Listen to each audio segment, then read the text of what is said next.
Muy pocas personas saben cómo se protege legalmente un podcast. Y es que la ley de propiedad intelectual también permite y ayuda a proteger este tipo de creaciones. Y eso es lo que te voy a explicar en este vídeo. Así que quédate, porque al final del vídeo vas a saber cómo proteger un podcast y espero que lo hagas antes de empezar a crear, difundir o, por supuesto, antes de tener un canal que se está haciendo ya famoso con un podcast. Lo primero de todo, tienes que saber que el formato de los podcasts ha evolucionado y hasta convertirse a día de hoy en un referente de comunicación digital. ¿Quién no ha escuchado un podcast, se ha formado con un podcast, aprende de emprendimiento, negocios, etcétera, con un podcast? De hecho, uno de los que más suelo escuchar, pues Tengo un Plan, El Diario de un CEO, por ejemplo, Spicy Fortuna, etcétera. Al final hay un montón y estoy seguro que conoces y escuchas. Sobre todo hoy en día que tenemos YouTube en la televisión. Pues una de las cosas más importantes que tienes que tener en cuenta es que los podcasts están sujetos a diferentes normativas. Y si sabemos utilizarlas, podremos proteger los derechos de los creadores, los productores y las demás personas que están interviniendo en la producción y la distribución de un podcast. Y lo primero que tenemos que aprender es cómo protege la ley de propiedad intelectual un podcast. La ley no contempla específicamente la figura de podcast, igual que contempla, por ejemplo, lo que es una obra literaria o lo que es, pues, por ejemplo, un software o un programa informático. Tenemos que tener en cuenta que el podcast se va a regular o se va a proteger teniendo en cuenta la protección de diferentes elementos. Lo que tendremos que utilizar figuras afines como son las obras radiofónicas del artículo 94 de la ley y los fonogramas en el artículo 114. Tienes que saber que estas categorías son clave para decidir cómo se protege un podcast, sobre todo en el momento de su fijación y su explotación.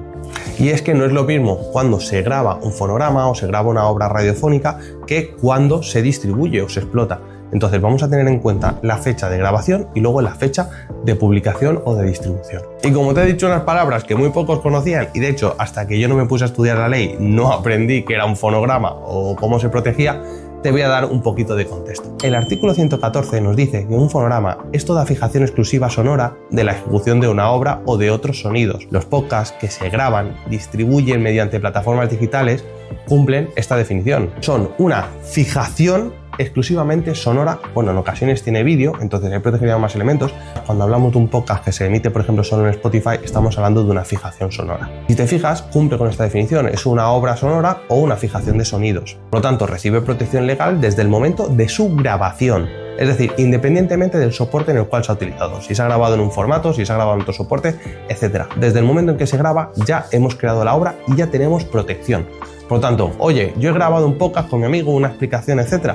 ¿Tengo protección? Sí, desde el momento que está la grabación. ¿Y aquí qué nos dice la ley? El artículo 119 nos dice que el productor de fonograma tiene derechos exclusivos de explotación durante 50 años desde la grabación. Y este plazo todavía se puede ampliar a 70 años si el fonograma se publica de forma lícita dentro de los primeros 50 años. Tenemos un plazo si no se ha publicado y si se ha publicado y está en el mercado, pues tendremos esos 20 años de más. Es decir, 70 años desde la grabación si se ha publicado y si no, 50 años. Y ahora que ya sabemos lo que es un fonograma, vamos a hablar sobre los derechos involucrados en la producción de un podcast. Y lo primero que tenemos que saber es que la producción de un podcast implica la participación de diversos creadores. Cada uno va a tener una implicación. Hay gente que puede ser que te esté escribiendo un guión, otro puede ser que te esté editando el sonido, que esté trabajando por darle una mejoría o darle incluso efectos, otro que está en la producción, el propio intérprete, etc.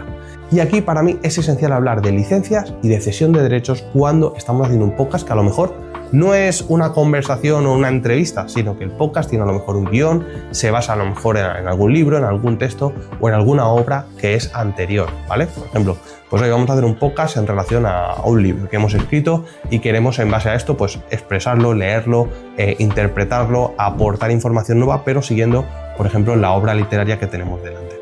Y de lo primero que hay que hablar es de los derechos que hay sobre el guión y las obras literarias.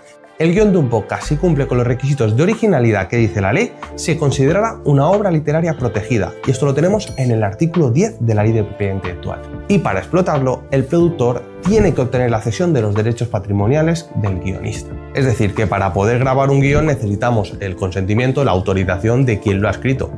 Es decir, vamos a pasar una obra literaria que está sobre el papel a una obra sonora, por tanto, necesitamos ese consentimiento. Y sobre todo tenemos que tener en cuenta que en cuanto a los derechos patrimoniales tendremos que negociar con el autor, que perfectamente puede cederlos, pero los derechos morales, es decir que esta persona ha sido quien ha escrito el guión, son irrenunciables. Por lo tanto, no podemos decir que ese guión es nuestro cuando lo ha escrito otra persona. Un derecho que es irrenunciable y que lo tenemos en el artículo 14 de la ley. ¿Y cuáles son los derechos de los locutores y los intérpretes? Los locutores y los intérpretes también tienen derechos, que son derechos conexos. que son los que se reconocen por el trabajo pues, de la ejecución que están haciendo, es decir, la forma en la que ellos interpretan un texto, la forma en la que ellos expresan un guión y sobre todo, si se les está grabando, por ejemplo, como cuando grabamos un podcast con imagen, tenemos que saber que también la Ley Orgánica 1 de 1982 está protegiendo lo que es su imagen, su voz, su nombre y su identidad.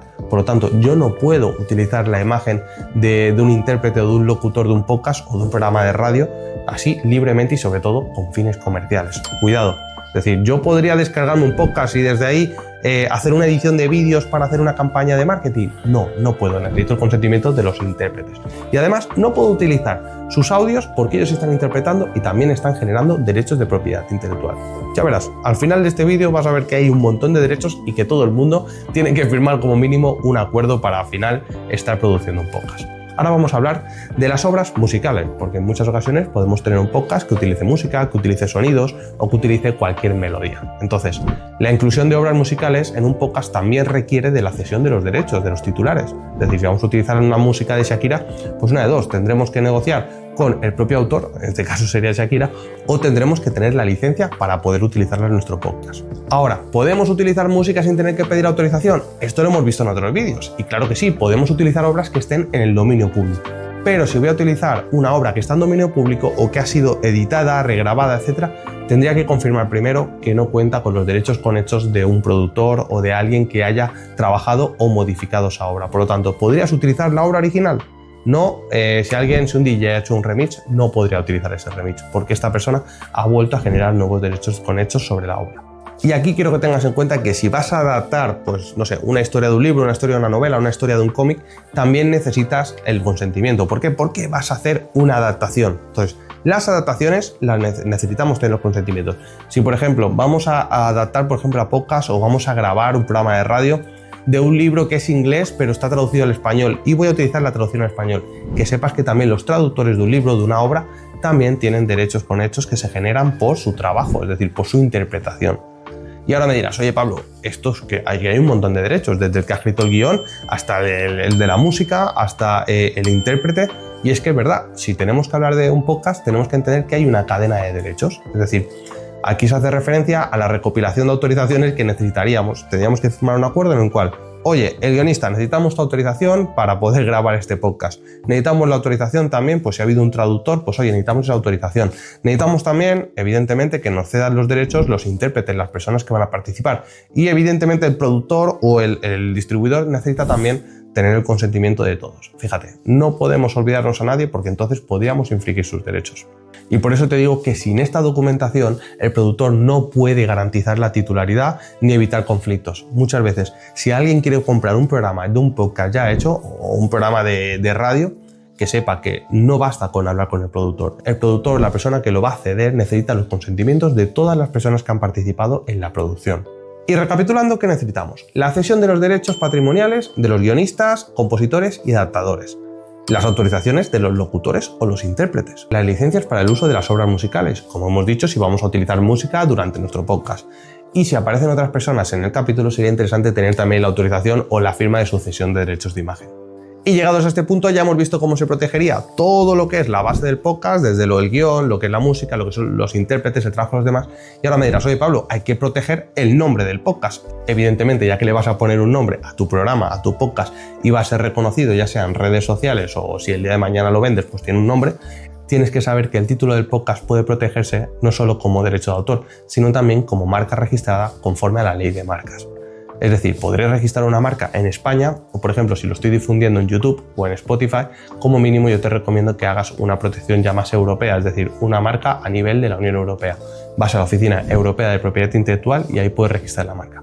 Que oye, no quiero hacer una inversión muy grande, pues como mínimo registra la marca en la OEPM, la Oficina Española de Patentes y Marcas. Esto es clave porque te va a permitir diferenciar el nombre del podcast y sobre todo proteger el logotipo si tienes alguna imagen y cualquier otro elemento, incluso si tienes un eslogan y si es distintivo para tu podcast, porque tal vez también podríamos registrarlo como marca. Y por último, y más importante, si vas a hacer algún tipo de publicidad en tu podcast, tienes que saber que no puedes anunciar cualquier tipo de cosas, sino que tienes que tener en cuenta la Ley General de Publicidad y leyes puntuales como puede ser la Ley de Comercio Electrónico si estás vendiendo algún servicio o alguna otra ley que se aplique a tu negocio.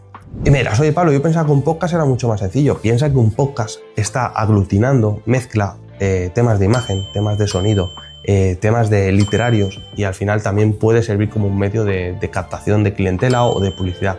Y por eso tienes que tener en cuenta de que los podcasts están regulados tanto por la ley de propiedad intelectual, porque hay derechos de autor, también tenemos derechos conexos, como hemos visto, las personas, los productores, las personas que no están delante de cámara, pero que sí están ayudando a que el podcast tenga el resultado creativo que va a tener.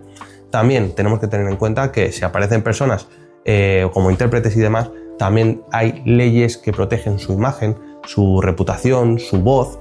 Es decir, que no todo es libre y, por supuesto, si hacemos publicidad tenemos que tener en cuenta que hay normas, que hay leyes que también requieren esa adaptación, porque no todo se vale y lo mínimo sería que si vamos a hacer un programa, pues que cumplamos la legalidad y no estemos promocionando productos que son ilegales, o si tenemos un podcast que está enfocado al público infantil, pues que según qué producto no los promocionemos, etc. Y ya no solamente hablando de los elementos del vídeo, sino que también tenemos que tener en cuenta de que el podcast le vas a poner un nombre que estoy seguro que va a ser muy distintivo, como por ejemplo Noob Project, que tienen un podcast que es una pasada. Quiero que tengas en cuenta de que ese nombre será distintivo y también lo tendrías que estar registrando como marca. ¿Para qué? Para que nadie te lo quite, para que nadie lo utilice sin tu autorización y, por supuesto, para que generes un activo que le dé mucho más valor a este proyecto, a este podcast, a este contenido que estás creando. Espero que te resulte interesante. Si tienes dudas, déjalo en comentarios. Espero que podamos seguir creando más información y, por supuesto, te invito a que te suscribas, porque más del 90% de personas que estáis viendo este vídeo no estáis suscritas y la mejor forma que tenéis de apoyar el contenido del canal es suscribiéndote. Así que nada, dale al botoncito y para lo que necesites, yo soy Pablo Maza, abogado especializado en propiedad intelectual. Espero haberte ayudado y te veo en el siguiente vídeo donde vas a aprender más.